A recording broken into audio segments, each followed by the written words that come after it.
hopefully this is the last Company of Heroes 3 video that I need to make. There is a store. You can't actually get into it. Still, right now, it remains closed.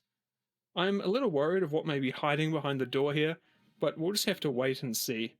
If it's that egregious, I'll update you guys, but fingers crossed it's nothing too crazy. Hello friends and welcome to Company of Heroes 3, 1 month later. A lot has happened since COH 3 launched back at the end of February, so much that the review scores have increased dramatically to the point where it's, right. Anyway, I promised an update when the store launched, which it finally has with the newest and biggest update to the game yet, Operation Sapphire Jackal. Strange name, whatever. This update brings quite a few notable things. It really is quite big. First are the new cosmetics and of course the in-game store. Then there are challenges, quests if you like, with daily and weekly varieties. There's an industrial-sized laundry list of bug fixes and changes to all manner of things, like gameplay, audio, graphics, and UI. And finally, a balance and gameplay pass that aims to tighten up skirmish and multiplayer, while also improving things from a holistic perspective. Another thing worth mentioning is that the mod library, while not directly tied to this update, has been built out quite a bit since a few weeks ago. And there's actually some worthwhile stuff in here now, like a camera zoom mod, thank God, as well as some others that you might find quite interesting. So, strap in, because we are going deep. That is a weird sentence. Anyway, let's start with the store. Right, so the faded button is out and the microtransactions are in. Though I'm not sure micro is actually a good way to describe these transactions, as even the cheapest ones are pretty expensive. Thankfully, everything is just cosmetic, different skins for individual units, faction packages, etc. Inherently, I don't have a problem with this. Cosmetic-only purchases to support a semi-live service, or at least live-supported game like this, I think is totally fine. I mean, they've got to support the development of these awesome graphics somehow. Seriously though, this is a pretty awesome visual effect that I just noticed yesterday. Wow, an incredible visual in Company of Heroes 3, who could have foreseen it? Anyway, it's not clear yet on the plan beyond this, whether further battle groups, factions, or campaigns will fall inside the boundaries of the in-game store, or rather be offered as unique DLC purchases, like was the case for COH 1 and 2.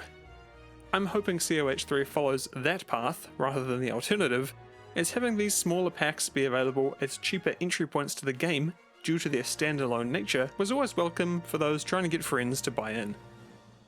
So yes, while I'm okay with the concept of the store, I'm not a fan of much else about Relic's implementation of it. Firstly, the actual quality of the content in here is kinda lackluster. This is a bit of a double-edged sword, as of course I don't want everything cool in the game locked behind a paywall, but I at least want to think the stuff on offer is cool and enticing. Honestly, I'd be happy to throw a few bucks Relic's way for a cool ass skin or something, but this is all just meh, I don't really want any of this. All I ask is that they don't go the Call of Duty route. Let's keep some semblance of historical accuracy, shall we? Though, if there is a Pink Panther skin, I'll buy that one. Also, what's with the faux rarity? None of these pieces are earnable in any other way other than to buy them, so it just comes across as poor justification for their pricing structure. Whatever. The other thing I don't love about this whole thing are the currencies. Starting with the premium one, War Bonds, I just wish they didn't exist. It's a classic mobile game strategy to offer an intermediary currency like this, rather than just being able to buy things direct with real money, as it disconnects the real price from these items and simply assigns them a number of fun bucks that they're quote-unquote worth, so you forget what they really cost you. Also, the classic can't buy the exact amount you need strategy is in place here for all but the cheapest items. Also, can we not use this bonus little nonsense, this little tag here? It's not a bonus. It's a simple transaction. Money in, fun bucks out. There's no bonus. The second currency, merit, is earnable through completing the new challenges which have been added. We'll discuss these in a couple of ticks. Unfortunately, not everything is purchasable with this currency, and when they are, they're steep. But what is merit? How much can you earn through gameplay? Well, I decided to find out, so I queued into a 25-minute 1v1, got horribly destroyed as expected, and received nothing? Wait, what? Bruh. Yes, regrettably, the only way to earn merit is by completing COH 3's new challenges.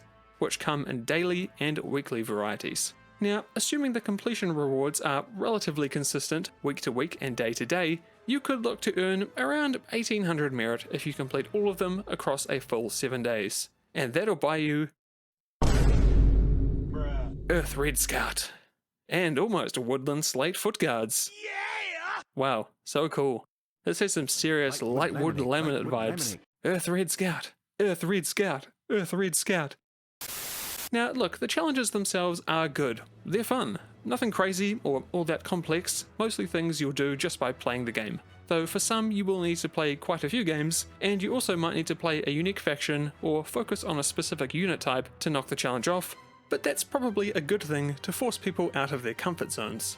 According to the update blog post, you can only complete challenges in PvP or co-op versus AI, but here it is for me working just fine farming an AI in a 1v1 single player skirmish, so your mileage may vary, I guess? I do wish they implemented a reroll option, like every other game that implements daily and weekly quests, and the fact that your rewards expire if you don't claim them within a set period seems unnecessarily stingy. But I'll admit, those are minor complaints, and overall, this is a solid addition and a good way to deliver a bit more dopamine to the game, and there's nothing criminal about that. I'm not going to run through everything included in this update regarding fixes, changes, and balance, but we can at least cover the big ticket items here. If you do want to see everything, there is a link in the description. Audio has received quite a few fixes, ranging from new unique audio for certain guns, missing voice lines being re-added, and bugs being squashed around certain audio cues. Nothing massive, but welcome all the same. Art and animation are similar, a bunch of little fixes around visual effects, random T-posing, always love that, and units clipping through trucks and half-tracks when inside the vehicle. The UI has had a pretty major review, with all in-game text apparently being looked over. Changes include certain text boxes and sentences not being cut off, especially in some other languages, and the issue of random UI elements appearing and disappearing. I haven't experienced that myself, but that's good to see. Maps have seen a bit of a rework that adjust visuals and geometry, and in a similar vein, the bloom effect has been entirely removed, which fixes the blur and haze that was previously in the maps. I personally don't really notice a difference, but hey, let me know in the comments if you do. Lastly, there's a significant balance part which is really long, and not something that I'm keen to dive into here. The main things that caught my eye were the gameplay fixes, such as proper collision being added to artillery and vehicles, improved vehicle turn and movement responsiveness, and much improved tooltips. But again, just go read it yourself if you like. Individually, none of these things are going to vastly improve the game or anything, but a list of updates and fixes this big will certainly tighten the screws of the whole package overall. Being that over a month has now passed since COH3's launch, the mod scene has started to come alive.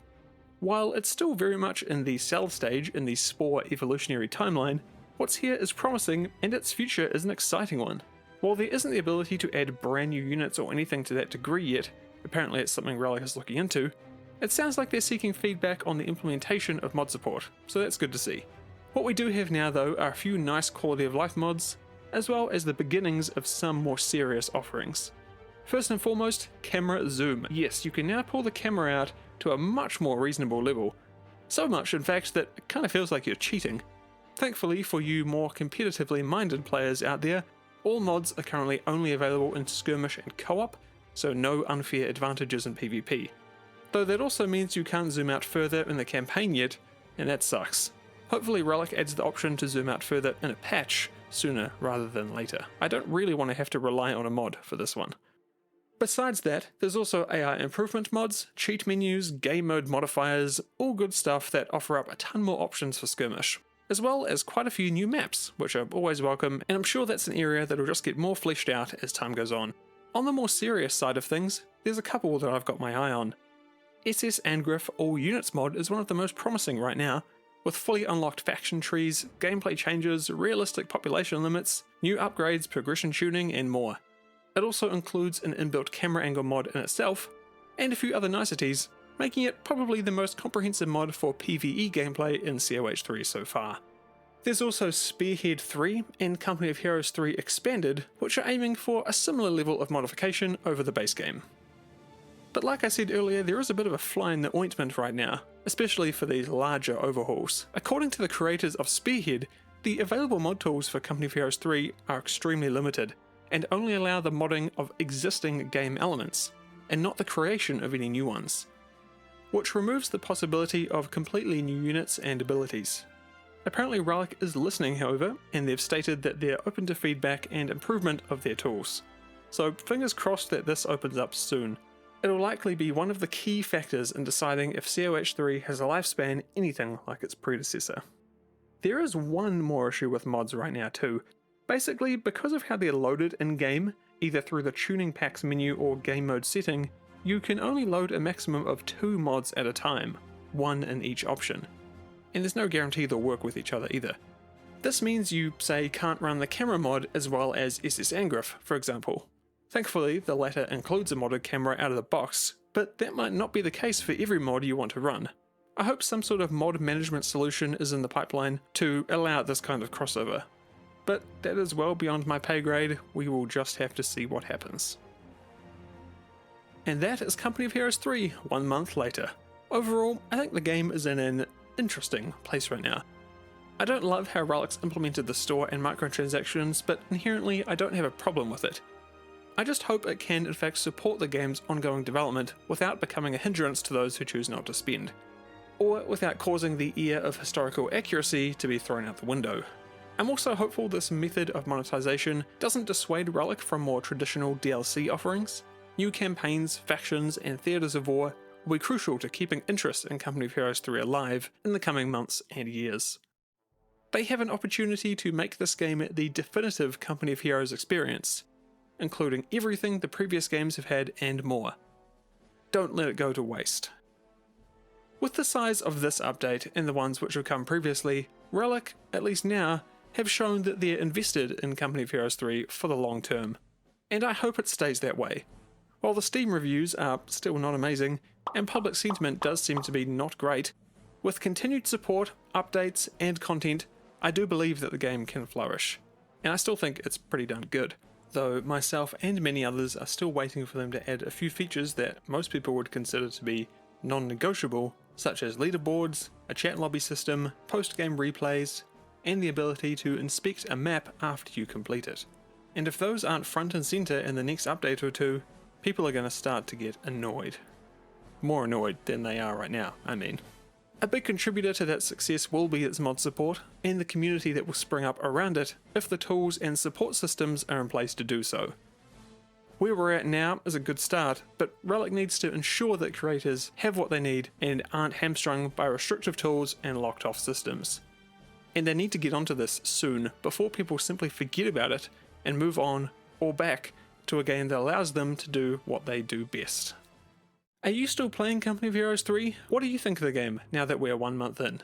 Let me know in the comments. I'd love to hear your guys' opinions on what's turned out to be a subject that's a lot more controversial than I thought it would be. And if you'd like to support me and what I do here, then consider becoming a patron or member on YouTube.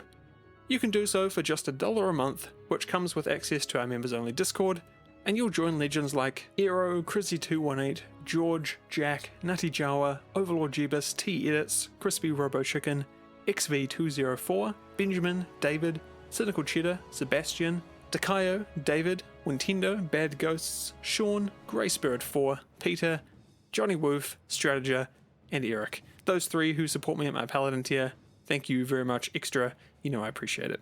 And for this month's Q&A, Johnny Woof asks, what was the scariest game, not necessarily a horror game, that you've ever played? I'm going to cheat, I've got 2. The scariest game at the time was Dino Crisis when I played it, because look, I was a kid, I was 12 or 14 or whatever, and playing Dino Crisis on the PS1 was really scary. That scene where the T-Rex smashes through the window probably gave me the biggest jump scare of my entire life. The scariest game I've played overall is probably Outlast. I'm not a big horror game guy, especially just ones that are plain scary, so I haven't had a huge range of experiences. But I think Outlast is probably the one. Something about that setting, it just freaks me out. Good game though. So thank you all very much for watching, and I will see you all next time.